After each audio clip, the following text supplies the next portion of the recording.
Hello budding engineers, welcome to Acumen GATE academy. कैसे हैं आप लोग? आई रियली होप कि आप सब बहुत ही अच्छे हैं एंड जम के इंजीनियरिंग एंजॉय कर रहे हैं। इंजीनियरिंग के बाद क्या होगा? जॉब लगेगी कि जॉब नहीं लगेगी? हम कमाना शुरू करेंगे कि नहीं करेंगे? अगर ये सोच रहे हो तो ये वीडियो मृणाल सर आपके लिए लेके आए हैं। जी हाँ स्टूडेंट्स, जो कहीं ना कहीं अभी 4th ईयर में हैं या तो फिर पास आउट हो गए हैं एंड इलेक्ट्रॉनिक्स की डिग्री होल्ड कर रहे हैं, ये सभी स्टूडेंट्स के लिए ये वीडियो काफ़ी इंफॉर्मेटिव होने वाला है। So engineers, without wasting our time, let's get started. तो इंजीनियर्स, रिसेंटली आपको पता होगा कि जो रेलवे रिक्रूटमेंट बोर्ड हैं, इसने जेई के लिए यानी कि जूनियर इंजीनियर्स के लिए अप्रॉक्सीमेटली 7,500 वैकेंसीज अनाउंस की है। अब इसके अंदर आपको क्वेश्चन ये हो रहा होगा कि अगर मेरा इलेक्ट्रॉनिक्स का डिग्री है तो फिर मैं क्या करूं उसका। तो दोस्तों, अगर अब तक आपका जॉब नहीं भी लगा है तो आइए इस वीडियो में ये जानते हैं कि एसएसबी जो है, ये जूनियर इंजीनियर के अंदर जो इलेक्ट्रॉनिक्स ब्रांच है उसके लिए कौन कौन सी वैकेंसीज अनाउंस करता है। तो दोस्तों, जब हम बात कर रहे हैं अबाउट रेलवे रिक्रूटमेंट बोर्ड के अंदर, रेलवेज के अंदर बेसिकली 3 प्रोफाइल पाई जाती है। जो पहली होती है ये होती है टेक्नीशियन की, जो बेसिकली जो डिप्लोमा होल्डर्स हैं वो एलिजिबल होते हैं फॉर दिस वैकेंसी टेक्नीशियन का। रिसेंटली आरआरबी ने इसके लिए भी वैकेंसी निकाली हुई थी और अभी अभी एग्जाम हो चुका है। एक और जो वैकेंसी वो लोग निकालते हैं ये होता है अगेन इन रेलवेज, जो होता है जेई के अंदर। और तीसरा जो होता है वो होता है एई का जॉब, या तो फिर समझ लो कि यूपीएससी जो होता है, जो आपका आईईएस का पोजीशन है, इंडियन इंजीनियरिंग सर्विसेज, ये कहीं ना कहीं आपका 3rd कैटेगरी है जिसके थ्रू आप जा सकते हो इन रेलवेज। तो ये तीनों जो भी वैकेंसीज हैं या तो फिर ये तीनों जो पोस्ट हैं, इनके लिए कौन कौन एलिजिबल होते हैं? तो जो डिप्लोमा होल्डर्स हैं, जिनके पास डिप्लोमा इलेक्ट्रॉनिक्स का डिग्री है, ये सभी स्टूडेंट्स एलिजिबल हैं टू अप्लाई फॉर टेक्नीशियन का जॉब। जो डिप्लोमा होल्डर्स हैं और जिनके पास डिग्री भी है, ये दोनों एलिजिबल होते हैं फॉर जेई का पोस्ट। एंड जो इंजीनियरिंग का डिग्री होल्ड करते हैं बी इलेक्ट्रॉनिक्स का, यूपीएससी के थ्रू वो लोग आईएएस ऑफिसर बन के रेलवेज के अंदर जॉब ऑप्ट कर सकते हैं। अब आज जो भी बात करने वाले हैं बच्चा लोग, ये मेजरली बात करेंगे अबाउट दिस पोजीशन के बारे में, जेई के बारे में, कि यहाँ पे क्या क्या होता है, वर्क प्रोफाइल क्या होती है और जो अपकमिंग इसका अनाउंसमेंट होने वाला है। देख लो बच्चों, ये बात तो एकदम क्लियर है। जुलाई या तो फिर अगस्त में जो आरआरबी जेई है उसका जो भी अनाउंसमेंट है, proper announcement along with her एक जो जोन है उसकी वैकेंसीज, कितनी कितनी वैकेंसीज कितने जोन में है, ये आ ही जाएगा, right. And we are expecting almost 7,500 vacancies all over India in JE. इसमें बहुत बड़ा नंबर जो है वो किसका होने वाला है? इलेक्ट्रॉनिक्स ब्रांच के लिए होने वाला है जेई के अंदर। तो जो भी इलेक्ट्रॉनिक्स की डिग्री होल्ड करता है उनके अंदर जब भी वो नोटिफिकेशन आएगा तब आपको इस नोटिफिकेशन में देखना है एक पर्टिकुलर पोजीशन को जो आती है in the name of signalling engineer. जी हाँ दोस्तों, सिग्नलिंग इंजीनियर। तो यहां पे जब हम बात कर रहे हैं फॉर सिग्नलिंग इंजीनियर्स के बारे में, तो ये कहीं ना कहीं होती है ओनली फॉर इलेक्ट्रॉनिक्स इंजीनियर्स। तो दोस्तों, आज थोड़ा इसके लिए बात करेंगे कि एक इलेक्ट्रॉनिक्स इंजीनियर को इस पोस्ट के लिए क्यों अप्लाई करना चाहिए या तो फिर क्यों इसके लिए प्रिपरेशन करना चाहिए। Why this job is worth going post BTech, right.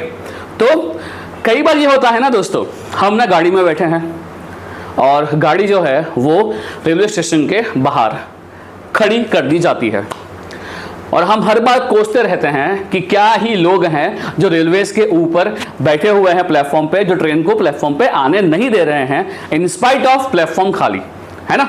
सोचते हैं ना, अरे है ना, हमने बहुत बार मन में से बहुत सारे अच्छे अच्छे वर्ड्स उनको दे भी दिए होंगे, है ना। तो दोस्तों, कहीं ना कहीं ये जो लोग होते हैं स्टेशन पे, जो मेजरली ये कंट्रोल करते हैं, ये होते हैं हमारे सिग्नलिंग इंजीनियर्स। तो अगर आप इलेक्ट्रॉनिक्स में हो और इस पोस्ट के लिए अप्लाई करोगे इन आरआरबी जेई, तो समझ लो कि आपको ये जो भी लोग स्टेशन के बाहर खड़े रहेंगे इन अ ट्रेन, आपको उनके बहुत अच्छे अच्छे वर्ड्स, आशीर्वाद मिलने वाले हैं। तो जो कपट जो सिग्नलिंग इंजीनियर्स हैं, इनका मेजर काम ये होता है कि जो भी ट्रेन्स स्टेशन पे आती है, जाती है, कौन से प्लेटफॉर्म पे आएगी, ये सबका डिसीजन जो होता है ये बेसिकली करता है एक सिग्नलिंग इंजीनियर।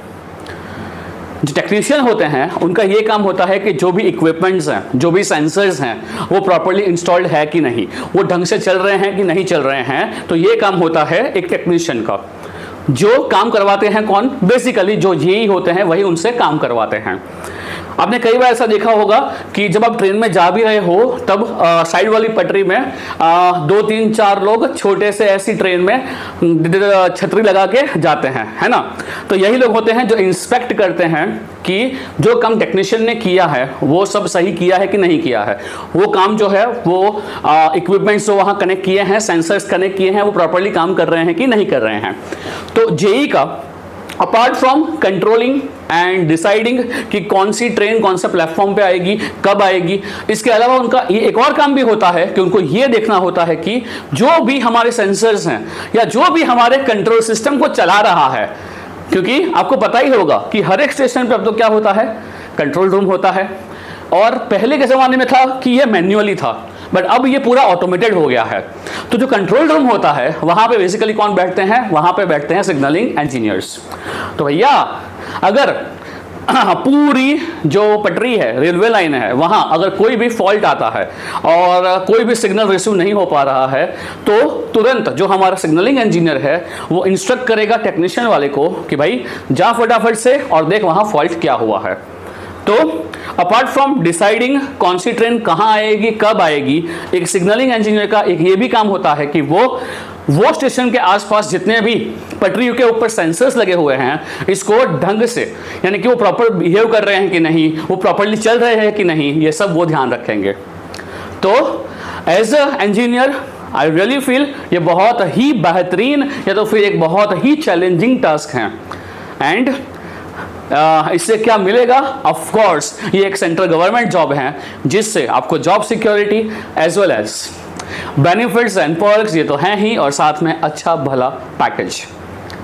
तो जो कोई भी अभी अनएम्प्लॉयड हैं या 4th ईयर में हैं और ये सोच रहे हैं कि हमको आगे ऑप्शंस क्या है जॉब के, तो अपार्ट फ्रॉम प्लेसमेंट्स या apart from running behind private companies, he और she also can think for RRB JE, because based on past data I am 100% sure कि जो सिग्नलिंग इंजीनियर की वैकेंसी आने वाली है इन अपकमिंग आरआरबी जेई, ये काफ़ी ज़्यादा नंबर में आने वाली है।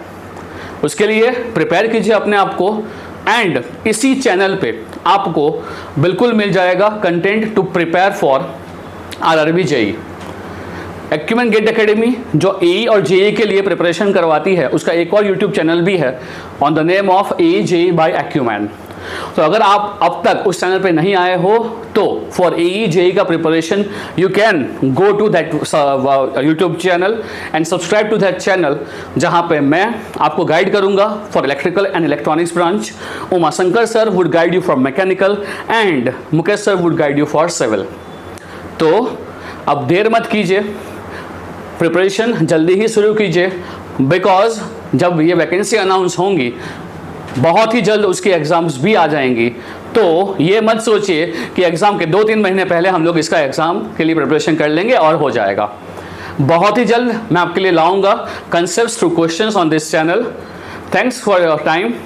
आई होप ये वीडियो में आपको ये समझ में आया होगा कि what is a job of a signalling engineer and क्यों एक इलेक्ट्रॉनिक्स इंजीनियर को ये पोस्ट के लिए अप्लाई करना चाहिए। अगर वीडियो पसंद आया है तो लाइक कीजिएगा, share with your friends so that उनको भी मोटिवेशन मिले to prepare for RRB JE. One of my students Krishna from GEC Bharuch is right now in RRB as a loco pilot.